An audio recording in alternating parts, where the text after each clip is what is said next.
Dans cette vidéo, je vais vous expliquer ce qu'est un marché boursier et comment il fonctionne. Qu'est-ce qu'une action? Qu'est-ce qu'une obligation? Qu'est-ce qu'une entreprise? Qu'est-ce qu'un dividende? Et plusieurs autres sujets intéressants comme l'introduction en bourse, la différence entre le marché boursier primaire et secondaire, etc. Essayons d'abord de comprendre ce qu'est une entreprise. Nous pouvons considérer une entreprise comme un panier de biens. Les économistes aiment appeler ces biens des actifs, mais dans cette vidéo, nous les appellerons tout simplement des biens.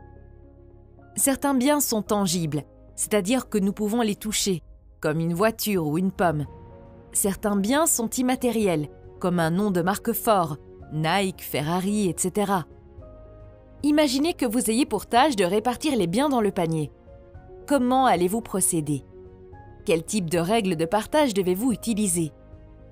Eh bien, il s'avère que les actions et les obligations constituent la règle de partage.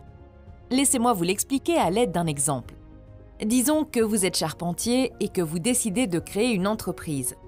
Vous utilisez 10 000 € de votre propre argent et vous empruntez 10 000 € supplémentaires à votre ami Alex à un taux d'intérêt de 5 %. Vous utilisez ces 20 000 € pour acheter des outils et un camion que vous pouvez utiliser pour transporter vos outils d'un endroit à un autre. À ce stade, il y a deux biens dans votre panier ou dans votre entreprise, le camion et les outils. Vous démarrez donc votre entreprise et au bout d'un an, vous réalisez un bénéfice de 50 000 €, sans compter que vous avez toujours le camion d'occasion et les outils dans votre panier. À ce stade, certaines personnes pensent que vous et votre ami Alex devriez chacun recevoir la moitié des biens et de l'argent, car vous avez chacun contribué au même montant. Mais Alex vous a prêté de l'argent, que vous avez ensuite investi dans l'entreprise. Vous devez à Alex 10 000 € plus 5 % d'intérêt, soit 10 500 €. Après avoir remboursé Alex, il vous reste 39 500 €, 50 000 moins 10 500, plus le camion et les outils. La règle de partage que vous et Alex avez convenu d'utiliser à l'avance est qu'Alex recevra les premiers 10 500 € et rien de plus.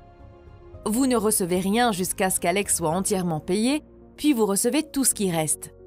Dans cet exemple, Alex est le prêteur et vous êtes le propriétaire. En d'autres termes, Alex est un détenteur d'obligations et vous êtes un détenteur d'actions. Alex pourrait ne pas être heureux de cette situation car vous avez obtenu plus que lui et vous avez gardé le camion et les outils. Cependant, il est important de garder à l'esprit que l'argent d'Alex était beaucoup plus sûr que le vôtre. Si vous avez travaillé toute l'année et que vous n'avez pu couvrir que vos dépenses, cela signifie que votre bénéfice serait de zéro. Dans ce cas, vous devriez vendre le camion et les outils pour rembourser Alex. Comme le camion et les outils sont utilisés, vous devrez les vendre à un prix inférieur au prix d'achat initial, ce qui signifie que vous obtiendrez moins que ce que vous avez investi initialement. Il s'agit d'un exemple simplifié, mais il est important de se rappeler que les détenteurs d'obligations, prêteurs, doivent être payés en premier et que les propriétaires actionnaires sont payés en dernier. Peu importe que l'entreprise s'agrandisse et gagne plus d'argent ou que le contraire se produise, cette règle ne change pas. Au fil du temps, le ratio dette-actif d'une entreprise peut varier et influer sur le risque de l'entreprise. Si l'entreprise gagne beaucoup d'argent et que la pile de biens garantissant les obligations augmente, le risque diminue. Bien entendu, si l'entreprise perd de l'argent, les biens diminuent et les chances que l'entreprise soit en mesure de rembourser les détenteurs d'obligations diminuent également. Disons que 2 ans se sont écoulés et que votre entreprise a bien marché et vaut maintenant 200 000 €. Vous avez acheté plus de camions et plus d'outils. En outre, vous vous êtes forgé une bonne réputation et vous avez gagné des clients stables. À ce stade, vous n'avez pas seulement des biens matériels dans votre panier, vous avez aussi des biens immatériels, votre réputation et vos clients stables. Disons que votre amie Charlotte voit le potentiel et veut investir 50 000 € dans l'entreprise. Vous pouvez certainement la laisser investir, mais vous devez d'abord décider laquelle des deux options vous voulez utiliser. Première option, vous pouvez laisser Charlotte investir 50 000 € directement dans l'entreprise. Cela signifie que votre entreprise vaut soudainement 250 000 € grâce au nouvel investissement de Charlotte. Si 250 000 € représentent les 100 % de l'entreprise, 50 000 € représentent les 20 %, ce qui signifie que Charlotte possède désormais les 20 % et vous, les 80 % restants. Il est vrai qu'après l'investissement de Charlotte, votre entreprise s'est agrandie, mais vous avez également cédé 20% de ses parts. La propriété que vous et Charlotte détenez est appelée Capital Investment. Les entreprises à capitaux privés sont, sans surprise, à capitaux privés. Cela signifie que, dans la plupart des cas, l'entreprise appartient à ses fondateurs et à un groupe d'investisseurs privés. Une entreprise publique, en revanche, est une entreprise qui a vendu tout ou partie de ses actions au public par le biais d'une introduction en bourse. Je vais vous expliquer ce qu'est une introduction en bourse dans quelques minutes. Parlons maintenant de la deuxième option qui s'offre à vous. Disons que vous ne voulez pas émettre de nouvelles actions et agrandir la société. Dans ce cas, vous pouvez toujours laisser Charlotte investir en lui vendant vos propres actions. Voici la partie délicate. Dans cette option, l'entreprise ne perçoit pas de nouveaux fonds. Au lieu de cela, Charlotte vous donne 50 000 € et vous lui donnez 25% de la société. Je suis sûre que vous vous demandez pourquoi Charlotte obtient 25% des parts maintenant, mais 20% dans la première option avec le même investissement de 50 000 €. La réponse est que l'argent de Charlotte vous revient personnellement et que vous lui donnez une partie de vos actions existantes. Votre société ne reçoit pas cet argent et de ce fait, elle ne devient pas plus grande qu'avant. Cela signifie que 50 000 € valent 25% des parts puisque la valeur totale de l'entreprise est restée à 200 000 €. Dans les deux cas, vous renoncez à une partie de la propriété de l'entreprise. Cependant, vous n'êtes pas obligé de vendre une partie de l'entreprise pour en tirer des liquidités.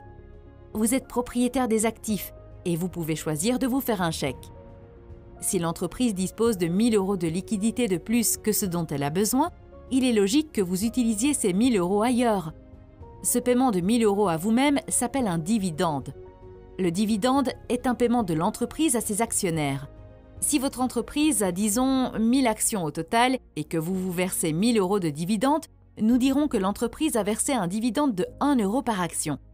Si Charlotte détient 25% des parts de la société, elle recevra 250 € de dividende et vous, 750 €. Les entreprises peuvent ne pas verser de dividendes si elles ne gagnent pas assez pour couvrir leurs besoins de trésorerie ou si elles traversent une période difficile. Les entreprises sont créées en vertu de la loi et elles existent de manière distincte de leurs actionnaires. Steve Jobs a créé Apple. Aujourd'hui, il est parti, mais l'entreprise est toujours là parce qu'elle est indépendante. En général, nous ne faisons pas de distinction entre l'entreprise et ses dirigeants ou employés. Par exemple, nous ne disons pas que Tesla engage des personnes qui produisent de belles voitures. Nous disons simplement que Tesla produit de belles voitures. Mais par essence, ils sont indépendants. L'entreprise est juste un panier de biens et les managers sont les personnes qui gèrent ces biens.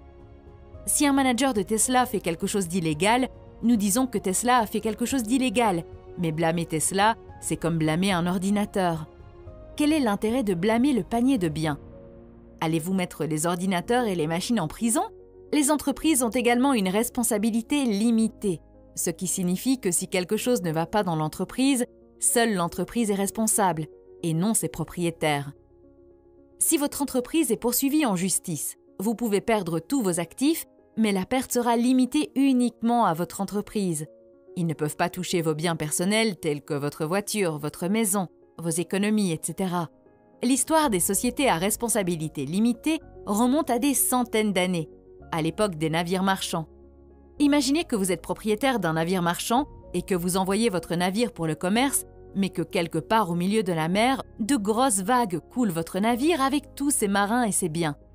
Le lendemain, vous trouverez les familles des marins morts devant votre maison, vous tenant pour responsable de l'accident et voulant brûler votre maison. C'est la raison pour laquelle les armateurs de navires marchands ont créé des sociétés à responsabilité limitée, afin de ne pas être responsables de leur propre vie et de leurs propres biens en cas de problème. Une autre façon de structurer une société est l'entreprise individuelle. La plus grande différence est que l'entreprise individuelle n'a pas de responsabilité limitée. S'il est poursuivi en justice ou si quelque chose d'autre se produit, le propriétaire du navire peut perdre tous ses biens personnels. Pour résumer cette section, nous avons appris que les entreprises sont juste un panier de biens et les actions et les obligations sont la règle de partage qui dit qui obtient ces biens. Petite note ici. Les actions et les obligations sont généralement résumées sous le terme de titre.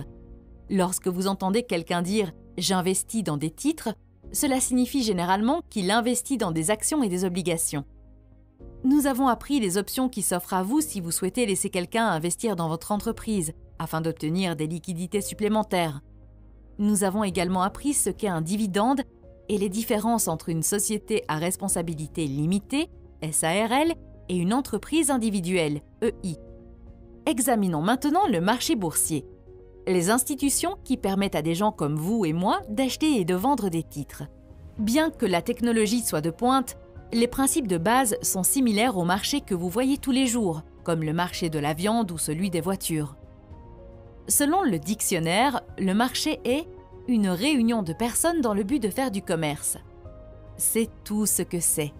Deux personnes ou plus se réunissent, peut-être en personne ou par ordinateur, et tentent de conclure un marché. Parfois, les biens sont physiquement présents sur le marché et parfois non.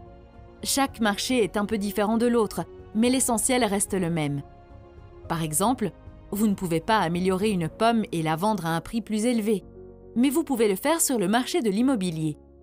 Une autre différence est que certains marchés présentent des problèmes d'information. Les problèmes d'information sont plus évidents pour les choses qui sont difficiles à évaluer, car elles peuvent avoir des problèmes cachés. Par exemple, si vous achetez une voiture d'occasion, il peut y avoir beaucoup de choses sur la voiture que le vendeur ne vous dit pas. D'une certaine manière, le marché boursier est similaire au marché des voitures d'occasion. Chaque année, des milliers de milliards de dollars d'actions sont échangés sur le marché et certaines personnes se demandent ce que les entreprises font de tout cet argent. La réponse est que les entreprises ne reçoivent pas cet argent. La quasi-totalité du volume des échanges se fait sur ce que l'on appelle le marché secondaire, qui est similaire au marché des voitures d'occasion. Si je vous vends ma voiture, c'est que vous me payez, pas le constructeur. Il en va de même pour les actions. Si je vous vends mes actions Tesla, c'est vous qui me payez, pas Tesla. Tesla modifie simplement ses registres pour vous inscrire en tant que nouveau propriétaire. La quasi-totalité du volume des transactions se traduit par un transfert d'argent de la poche d'un investisseur à celle d'un autre. Le marché primaire est différent. Si Tesla veut lever des fonds, elle peut vendre de nouvelles actions, ce qui augmente le nombre d'actions sur le marché. Dans ce cas, Tesla reçoit l'argent de la vente. Pour faire simple, le marché primaire est le lieu où sont créées les actions et les obligations des entreprises. C'est sur ce marché que l'entreprise vend de nouvelles actions et obligations au public pour la première fois. L'introduction en bourse est un exemple de marché primaire. Une introduction en bourse a lieu lorsqu'une entreprise émet des actions dans le public pour la première fois. L'introduction en bourse est très importante pour l'entreprise car c'est un événement qui fait passer les entreprises du statut de société privée à celui de société publique. Une fois que votre entreprise devient publique, cela signifie que vous pouvez vendre vos actions au public et lever des capitaux si vous voulez vous développer. Vous ne dépendez plus de l'investissement de votre amie Charlotte pour lever des fonds. En général, beaucoup de gens n'aiment pas acheter de nouvelles actions directement auprès d'une société. Le PDG d'une entreprise en sait plus sur celle-ci et peut manipuler le prix en cachant certaines informations.